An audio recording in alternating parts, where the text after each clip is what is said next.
আরে আমার গামছাটা কোথায়? আমার স্নান করতে যেতে হবে। স্নান করার জন্য তো গামছা লাগে না, স্নান করার জন্য তো শুধু জল আর সাবান লাগে। গামছা তো লাগে গাম মোছার জন্য। ক্যা দেওয়ার জন্য ধন্যবাদ। দয়া করে বলো গামছাটা কোথায়, জলদি জবাব দাও। একটা কথা বলো, গামছা দেবো নাকি জবাব দেবো? গামছাটা দাও। তাহলে জবাব কে দেবে? দূর, আমি বাড়িতে একটু শান্তিতে থাকতে পারবো না। কেন পারবে না? এটা তো তোমার বাড়ি, এই জন্যই তো তোমার আমি থাকতে দিয়েছি। তোমার এই উপকারের কথা সারা জীবন মনে রাখবো। এখন গামছাটা দাও, আমার হাতে খুবই সময় কম। ওগো, এমন কথা বলো না। তোমার সময় শেষ হয়ে গেলে আমার শীতের সিঁদুরের কি হবে? আরে আরে আমি মরণের কথা বলছি নাকি? অফিসে জরুরি মিটিং আছে, তাড়াতাড়ি গামছাটা দাও, বাথরুমে যাই। কিন্তু বাথরুমে কিসের মিটিং?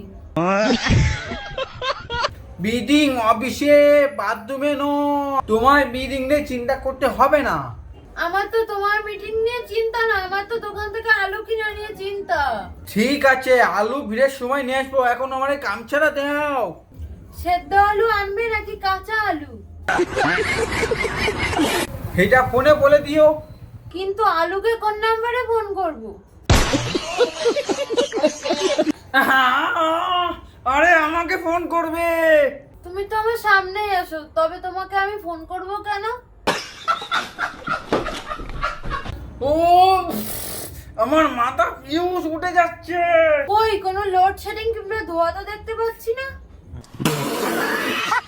আরে আমার দম বেরিয়ে যাচ্ছে।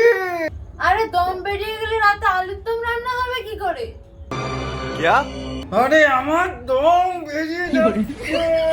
বাবা, এবার অজ্ঞান হয়ে গেল কেন? কি গো, মরে গেল নাকি? ঠিক